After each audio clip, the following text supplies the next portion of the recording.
Hello everyone.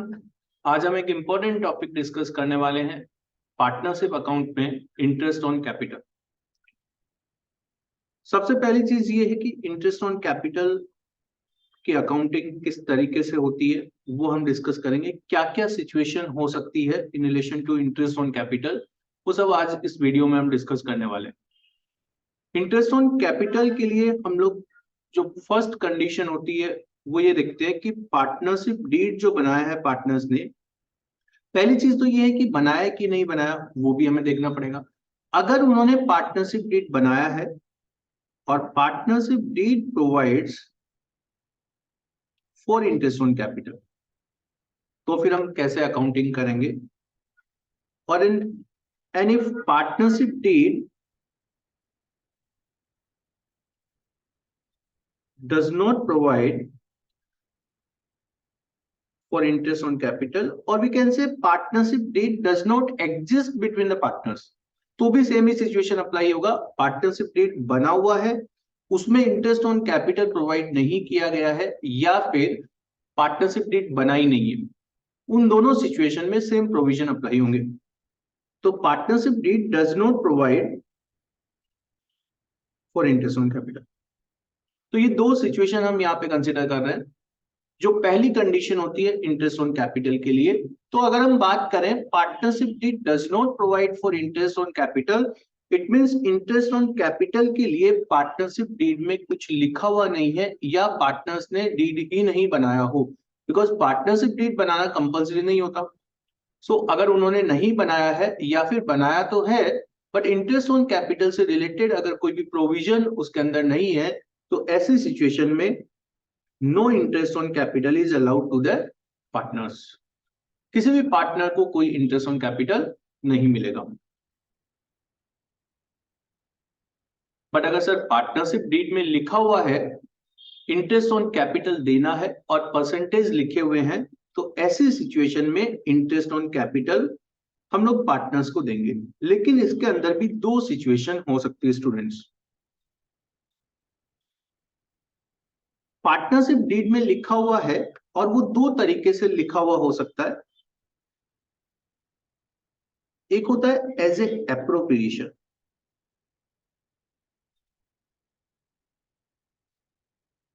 And एक होता है as a charge. So partnership deed, we can say partnership deed में अगर इंटरेस्ट ऑन कैपिटल का रेट दिया हुआ है और साथ में एज ए एप्रोप्रिएशन लिखा है या एज ए चार्ज लिखा है, उससे हमारा आंसर या हमारा जो अकाउंटिंग है वो चेंज हो जाएगा। ठीक है, पहले समझते हैं इन दोनों का मतलब क्या होता है। पहले हम बात कर रहे हैं एज ए एप्रोप्रिएशन की। देखो, as a appropriation, appropriation word means distribution. ठीक है, आप इंटरेस्ट ऑन कैपिटल किसको दे रहे हो? पार्टनर्स को दे रहे हो। और अल्टीमेटली हम ऐसा बोल सकते हैं कि पार्टनर्स ओनर्स हैं और उनको अगर आप कुछ भी डिस्ट्रीब्यूट कर रहे हो then it is called distribution of profit. हम ऐसा बोल सकते हैं क्योंकि ओनर्स को आप अगर कोई भी पैसा देते हो तो ये क्या है? ये डिस्ट्रीब्यूशन ऑफ प्रॉफिट आप कर रहे हो। तो एज ए एप्रोप्रिएशन मतलब इंटरेस्ट ऑन कैपिटल जो हम दे रहे हैं वो हमारे लिए कोई एक्सपेंस नहीं है, वो हमारे लिए कोई खर्चा नहीं है, वो हम पार्टनर्स को डिस्ट्रीब्यूट कर रहे हैं बट प्रॉफिट की फॉर्म में ना देके हम उसको इंटरेस्ट ऑन कैपिटल का नाम दे रहे हैं। ठीक है, तो कहने का मतलब ये होता है कि यहाँ पे ये कोई एक्सपेंस नहीं है पार्टनरशिप फर्म के लिए, ये एक तरीके से डिस्ट्रीब्यूशन हो रहा है प्रॉफिट का in the form of interest on capital. तो ऐसी सिचुएशन में हमें क्या करना है? हमें नेट प्रॉफिट और नेट लॉस हमारे बिजनेस में अगर हो रहा है तो वो हमें देखना है। तो सबसे पहली सिचुएशन इसके अंदर हो सकती है कि आपका नेट प्रॉफिट, आपका जो नेट प्रॉफिट है, net profit is more than और equal to interest on capital. It means जो इंटरेस्ट ऑन कैपिटल आप पार्टनर्स को देने वाले हो, आपका नेट प्रॉफिट उतना है आपके पास या उससे भी ज्यादा है। फॉर एग्जांपल आपका नेट प्रॉफिट है 50,000 का और सारे पार्टनर्स को मिला के इंटरेस्ट ऑन कैपिटल होता है 30,000 का। तो ऐसे सिचुएशन में आप इंटरेस्ट ऑन कैपिटल प्रोवाइड करोगे पार्टनर्स को, और वो भी जो एग्रीड रेट होगा या एग्रीड अमाउंट होगा उसके अकॉर्डिंग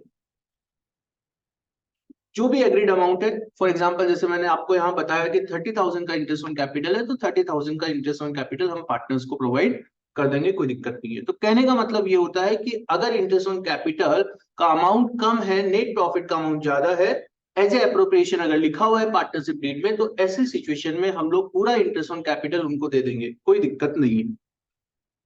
लेकिन दूसरा सिचुएशन स्टूडेंट्स ये हो सकता है कि आपके पास नेट प्रॉफिट जो है वो कम है और इंटरेस्ट ऑन कैपिटल अमाउंट ज्यादा आ रहा है। Net profit is less than interest on capital. तो सर ऐसी सिचुएशन में हम क्या करें, ध्यान से समझना। एज ए एप्रोप्रिएशन जैसे हमने बात की, एज ए एप्रोप्रिएशन का मतलब क्या होता है, एज ए डिस्ट्रीब्यूशन। अगर आप डिस्ट्रीब्यूट कर रहे हो, मुझे बताओ, डिस्ट्रीब्यूट जब आप कर रहे हो तो जितना आपके पास होगा उतना ही आप डिस्ट्रीब्यूट कर सकते हो, ठीक है। आप डिस्ट्रीब्यूशन कर रहे हो तो डिस्ट्रीब्यूशन उतना ही पॉसिबल है जितना आपके पास पैसा होगा। तो यहाँ पे फॉर एग्जांपल 30,000 का इंटरेस्ट ऑन कैपिटल है और आपका नेट प्रॉफिट 20,000 रुपीज ही हुआ, आपका नेट प्रॉफिट 20,000 रुपीज है, तो ऐसे सिचुएशन में हम ज्यादा डिस्ट्रीब्यूशन नहीं कर सकते हैं। इट मींस जो इंटरेस्ट ऑन कैपिटल 30,000 था, क्या हम पूरा प्रोवाइड कर सकते हैं? The answer is no. क्यों नहीं कर सकते स्टूडेंट्स? क्योंकि हमारा नेट प्रॉफिट ही नहीं है, हमारे पास पैसा ही नहीं है, पार्टनर्स को कहां से दे देंगे, मतलब डिस्ट्रीब्यूशन कहां से करेंगे हम, ठीक है। तो इसके लिए हम लोग क्या करेंगे, यहाँ पे जो इंटरेस्ट ऑन कैपिटल का अमाउंट होगा, it is to the extent of profit only. It means जितना प्रॉफिट है उतना ही हम इंटरेस्ट ऑन कैपिटल देंगे। तो सर एक प्रॉब्लम आएगी कि इंटरेस्ट ऑन कैपिटल तो उतना दे देंगे, फॉर एग्जांपल जैसे मैंने लिया कि नेट प्रॉफिट 20,000 है, तो 20,000 जितना हम इंटरेस्ट ऑन कैपिटल दे देंगे, बट पार्टनर्स में डिस्ट्रीब्यूट उसको कैसे करेंगे? तो जितना भी अमाउंट आप दे रहे हो, जितना भी नेट प्रॉफिट है उतना आप डिस्ट्रीब्यूट कर दो, और इंटरेस्ट ऑन कैपिटल का जो अमाउंट है उसी रेशियो में डिस्ट्रीब्यूट कर दो। तो फॉर एग्जाम्पल दो पार्टनर है, एक का 20,000 है, एक का 10,000 इंटरेस्ट ऑन कैपिटल है, तो टोटल हमें 30,000 का नेट प्रॉफिट देना है। लेकिन हमारे पास प्रॉफिट कितना हुआ है, हमारे पास प्रॉफिट है 20,000 का ही। तो सर इस 20,000 को ही हम डिस्ट्रीब्यूट करेंगे, बिकॉज हम एज ए एप्रोप्रिएशन कर रहे हैं, क्योंकि 20,000 से ज्यादा हम डिस्ट्रीब्यूट नहीं कर सकते, हम डिस्ट्रीब्यूशन कर रहे हैं और 20,000 ही हमारे पास है। तो सर ए और बी को कितना देंगे, ए और बी को उसके इंटरेस्ट ऑन कैपिटल का रेशियो निकालेंगे और वो रेशियो है 2:1। सो इस 20,000 को भी हम 2:1 के रेशियो में डिस्ट्रीब्यूट कर देंगे बिटवीन ए एंड बी। तो इस तरीके से आपको यहाँ पे इंटरेस्ट ऑन कैपिटल का अमाउंट कैलकुलेट करना है, ठीक है। ये चीज आपको ध्यान रखनी है, अगर नेट प्रॉफिट कम है तभी आपको ऐसा करना है, अगर नेट प्रॉफिट ज्यादा है, इंटरेस्ट ऑन कैपिटल का अमाउंट कम है, तो फिर कोई दिक्कत नहीं है, आप पूरा इंटरेस्ट ऑन कैपिटल जो भी उनका है वो आप दे सकते हो। तीसरा सिचुएशन हो सकता है कि यहाँ पे आपको नुकसान हुआ, नेट प्रॉफिट ही नहीं हुआ सर, पहले से माइनस में जा रहे हैं, तो ऐसी सिचुएशन में क्या करेंगे student, no interest on capital is allowed to the partners, क्योंकि हम नुकसान में है, पहले हम नुकसान में है, इंटरेस्ट ऑन कैपिटल हम कहां से देंगे, डिस्ट्रीब्यूशन कहां से करेंगे, ठीक है। आप एप्रोप्रिएशन वर्ड का अगर मतलब समझ गए हो तो ये सब चीजें आपके लिए सिंपल हो जाएगी। Appropriation means distribution of profit to the partners. तो distribution of profit to the partner है ना, यहाँ पे नुकसान हो रहा है तो हम कहां से डिस्ट्रीब्यूशन करेंगे उसका, ठीक है। तो अगर लॉस होता है तो ऐसी सिचुएशन में इंटरेस्ट ऑन कैपिटल किसी भी पार्टनर को नहीं दिया जाएगा, ये आपको ध्यान रखना है। उसके बाद हम बात करेंगे कि सर ये तो हो गया, अगर एज ए चार्ज लिखा हो तो क्या होगा। देखो अब ध्यान से समझना, एज ए एप्रोप्रिएशन का मतलब हमने क्या डिस्कस किया, एज ए एप्रोप्रिएशन का मतलब होता है एज ए डिस्ट्रीब्यूशन और डिस्ट्रीब्यूशन ऑफ प्रॉफिट, ठीक है। लेकिन हम बात करें सर एज ए चार्ज का मतलब, चार्ज मतलब एज ए एक्सपेंस। आप इंटरेस्ट ऑन कैपिटल को क्या कंसीडर करो, आपके लिए एक एक्सपेंस कंसीडर करो, आपके लिए एक खर्चा मान लो उसको। और सर अगर खर्चा होता है या कोई एक्सपेंस आपको पे करना है तो वो आपको पे करना ही पड़ेगा, आपके पास प्रॉफिट कम हो, आपके पास प्रॉफिट ज्यादा हो, या आपके पास प्रॉफिट हो ही नहीं। इट मींस आपके पास नुकसान हुआ है तो भी आपको एक्सपेंस का पेमेंट करना ही करना पड़ेगा, ठीक है। इट मीन्स हम ऐसा बोल सकते हैं कि एज ए चार्ज लिखा हुआ है तो इंटरेस्ट ऑन कैपिटल जो होगा वो सारे पार्टनर्स को दिया जाएगा,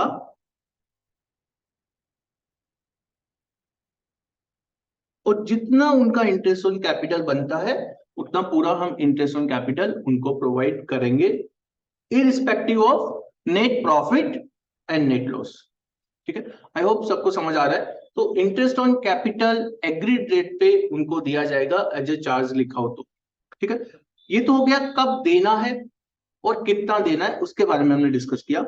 अगर स्टूडेंट्स आपको ध्यान रखना है एज ए एप्रोप्रिएशन होगा, अगर interest on capital as a appropriation होगा तो ऐसी सिचुएशन में ये जो इंटरेस्ट ऑन कैपिटल है इसको हम पीएनएल एप्रोप्रिएशन अकाउंट के डेबिट साइड में लिखेंगे। अगर एज ए एप्रोप्रिएशन होगा तो इंटरेस्ट ऑन कैपिटल कहां दिखाया जाएगा, पीएनएल एप्रोप्रिएशन अकाउंट में दिखाया जाएगा। जबकि interest on capital as a charge अगर लिखा हुआ है तो ऐसी सिचुएशन में हम उसको प्रॉफिट एंड लॉस अकाउंट में दिखाएंगे, ना कि पीएनएल एप्रोप्रिएशन अकाउंट में। सो आप समझ सकते हो, पीएनएल अकाउंट में दिखा रहे हैं मतलब हम उसको as a normal expense consider कर रहे हैं, और पीएनएल एप्रोप्रिएशन अकाउंट में दिखा रहे हैं तो इसका मतलब हम पार्टनर्स को दे रहे हैं, एज ए डिस्ट्रीब्यूशन दे रहे हैं, इसलिए हम उसको पीएनएल एप्रोप्रिएशन अकाउंट में दिखा रहे हैं। बहुत सारे स्टूडेंट्स को डाउट होता है सर अगर नहीं लिखा हो कि एज ए एप्रोप्रिएशन होगा कि एज ए चार्ज होगा, बस इतना लिखा हुआ है कि पार्टनरशिप डीड प्रोवाइड कर रहा है फॉर इंटरेस्ट ऑन कैपिटल, तो ऐसी सिचुएशन में आपको एजम्पशन लेना है कि वो इंटरेस्ट ऑन कैपिटल क्या होगा, एज ए एप्रोप्रिएशन ही होगा। तो इन एब्सेंस ऑफ इंफॉर्मेशन आपको ये ध्यान रखना है कि वो interest on capital as a appropriation ही आपको कंसीडर करना है और उसके अकॉर्डिंग ही आपको अकाउंटिंग करनी है। तो ये कुछ चीजें हैं जो आपको इंटरेस्ट ऑन कैपिटल से रिलेटेड ध्यान रखनी है। आपको ये देखना है कि अगर पार्टनरशिप डीड नहीं बना हुआ है या पार्टनरशिप डीड बना हुआ है लेकिन इंटरेस्ट ऑन कैपिटल के बारे में कुछ नहीं बोला तो आपको इंटरेस्ट ऑन कैपिटल नहीं देना है। पार्टनरशिप डीड प्रोवाइड करता है तो फिर आगे चलेंगे, फिर देखेंगे एज ए एप्रोप्रिएशन होगा कि एज ए चार्ज होगा।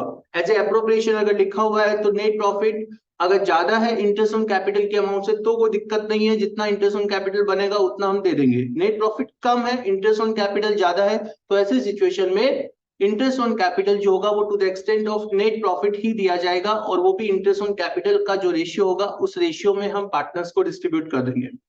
अगर नुकसान होता है पार्टनरशिप फॉर्म में तो ऐसी सिचुएशन में किसी को भी इंटरेस्ट ऑन कैपिटल नहीं दिया जाएगा, और interest on capital as appropriation को पीएनएल एप्रोप्रिएशन के डेबिट साइड में दिखाया जाएगा। जबकि अगर एज ए चार्ज होगा it means as a normal expense हम उसको कंसीडर कर रहे हैं, तो ऐसी सिचुएशन में इंटरेस्ट ऑन कैपिटल जो होगा वो जो भी एग्रीड रेट होगा उस पे दिया जाएगा irrespective of the net profit और नेट लॉस, और उसको हम कहां पे दिखाएंगे, प्रॉफिट एंड लॉस अकाउंट पे। ठीक है, तो ये सब प्रोविजंस आपको ध्यान रखने हैं और उसके अकॉर्डिंग जितने भी सम्स दे रखे हैं वो सम्स आपको करने हैं। तो ये हमने बात की है इंटरेस्ट ऑन कैपिटल की। आई होप सबको समझ आया होगा। Thank you so much everyone.